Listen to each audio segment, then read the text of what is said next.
Hello friends, आपके अपने YouTube channel पर आपका स्वागत है। कुछ नई जॉब्स और कुछ अन्य जानकारियों के साथ आपके सामने आज नई वीडियो लेकर आए हैं। तो वीडियो को अंत समय तक ज़रूर देखें, क्योंकि इसमें बहुत सी जानकारियां और बहुत सी नई जॉब्स हैं जो आई हुई हैं, जिनके अंदर आप अप्लाई कर सकते हैं। क्या लास्ट डेट रहेगी और क्या कुछ क्वालिफ़िकेशन रहेगी उनके बारे में। अगर आपने चैनल को अब तक सब्सक्राइब नहीं किया है तो प्लीज़ चैनल को सब्सक्राइब जरूर करें, क्योंकि ऐसी वीडियो आपको किसी चैनल पर नहीं मिलेगी। तो आइए देखते हैं आज की वीडियो। तो देखिए, यहाँ पर केंद्रीय औद्योगिक सुरक्षा बल के अंदर जो 1124 पद हैं वायु हैं, कांस्टेबल और ड्राइवर के पदों पर ये वैकेंसी हैं और इनकी 4 मार्च लास्ट डेट रहेगी। 69,000 तक सैलरी आपको इसके अंदर मिलेगी। और आप देखिए यहाँ पर CSIR और CFTRI के अंदर जो कुछ वैकेंसीज हैं, CAQM के अंदर हैं, आप नीचे योग्यताएँ देख सकते हैं। और CTEC में और कर्मचारी राज्य बीमा निगम के अंदर 22 पद हैं आपके। और सीनियर रेजिडेंट और सुपर स्पेशलिटी व अन्य पदों पर यह भर्ती रहेगी। 4 और 5 मार्च इसकी लास्ट डेट रहेगी। राइट्स के अंदर कुछ आवेदन हैं, आप यहाँ से पूरी क्वालिफ़िकेशन देख सकते हैं। और भी कुछ नीचे हैं, जैसे रेल विकास निगम लिमिटेड के अंदर और प्रवर्तन निदेशालय के अंदर कुछ वैकेंसीज हैं। और भी कुछ वैकेंसीज हैं, जैसे कि यहाँ पे आप देख सकते हैं, मध्य प्रदेश कर्मचारी चयन आयोग के अंदर 20 फरवरी तक की आपकी लास्ट डेट है जो रहने वाली है। 10,758 पद आपको देखने को मिलेंगे। और पंजाब और सिंध बैंक के अंदर भी कुछ पद हैं। और भारतीय नौसेना के अंदर 270 पद आपको देखने को मिलेंगे। और UPSC के अंदर आपको 47 पद देखने को मिलेंगे, जिनके अंदर आपकी आयु है सीमा जो नीचे दी गई है। एम्स के अंदर ये पद हैं। और कुछ अन्य योग्यताएँ आप यहाँ से चेक कर सकते हैं। और कुछ अन्य वैकेंसीज हैं।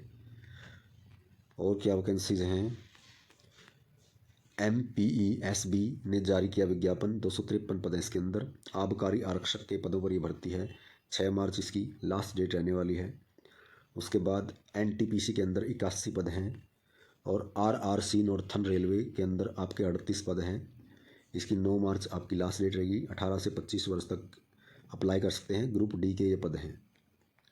और BELA में रोजगार की संभावनाएं, यहाँ पर 137 पद हैं।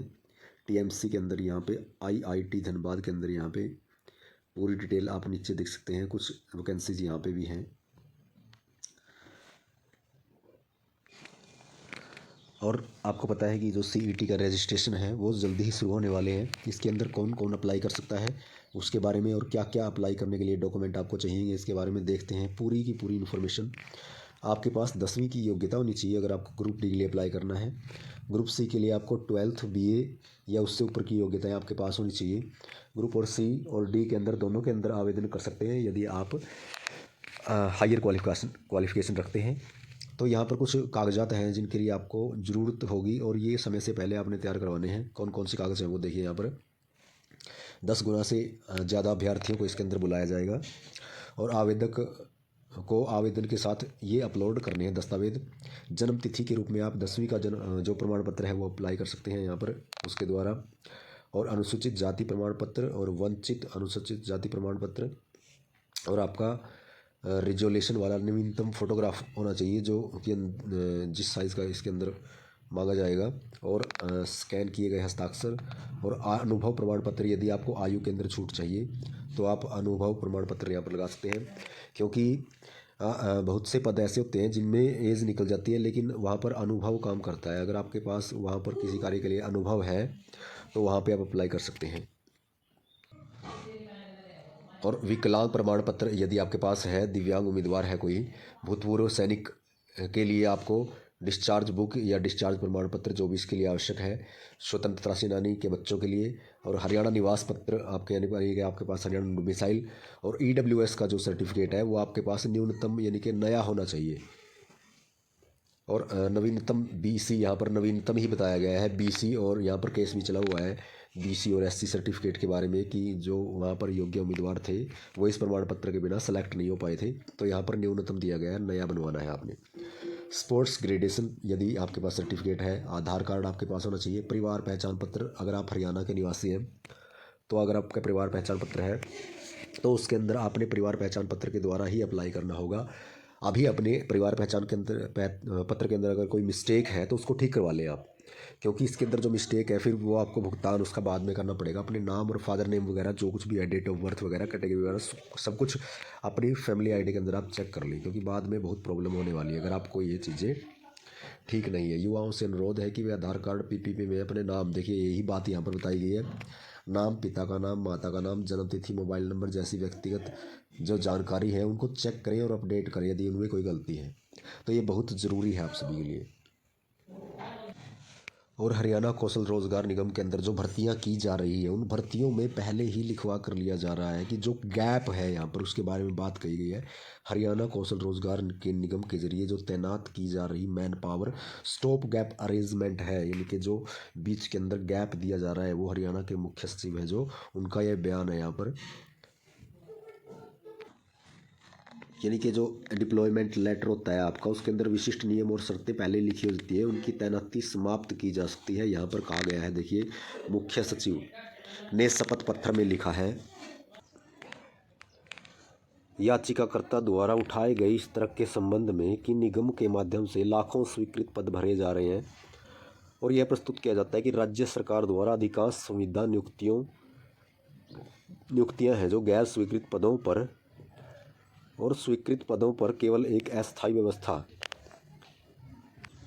का मतलब क्या बताया गया है, केवल स्टॉप गैप अरेंजमेंट के रूप में की जा रही हैं और सभी उम्मीदवारों को तैनाती प्रस्ताव पत्र, यानी कि जो लेटर दिया जाता है ऑफर लेटर, जारी करते समय विशिष्ट नियम और शर्तों का उल्लेख किया जा रहा है कि नियमित कर्मचारी के आने की स्थिति में मांग करने वाले जो संगठन है उसके जो विभागाध्यक्ष हैं कि तैनाती की सिफारिश पर जनशक्ति की तैनाती समाप्त की जा सकती है, यानी कि जो मैन पावर है आपकी जहाँ पर आप लगे हुए हैं ये पहले ही लिखवा लिया गया आपसे।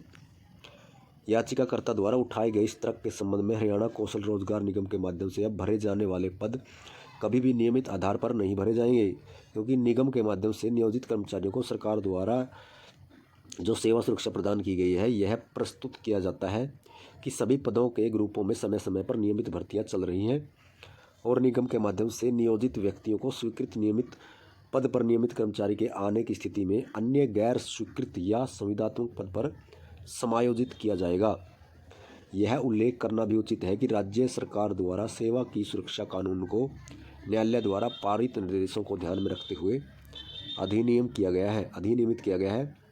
यह भी प्रस्तुत किया है कि संविदात्मक जनशक्ति यानी कि कॉन्ट्रेक्चुअल जो मैन पावर है को नियोजित करते समय यह निर्धारित किया जाता है कि इस प्रकार नियोजित जनशक्ति को उस मांगकर्ता संगठन में अपनी सेवाओं के नियमितीकरण का दावा करने का कोई कानूनी अधिकार नहीं होगा जहां पे उसे तैनात किया गया है। तो पूरी सिस्टमेटिक खबर को आप देख सकते हैं यहाँ पे किस तरह से इन्होंने सारी चीज़ें हैं जो क्लियर कर दी हैं।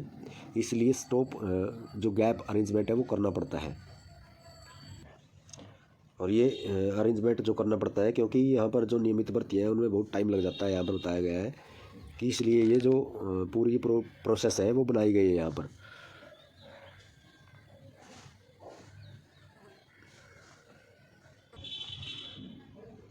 एक उम्मीदवार को नियुक्ति देने के मामले में तो हाई कोर्ट ने ये पूछा है सवाल कि क्या अन्य उम्मीदवारों के संबंध में भी इस तरह की जो संबंधित एजेंसी की रिपोर्ट है वो मंगवाई गई है।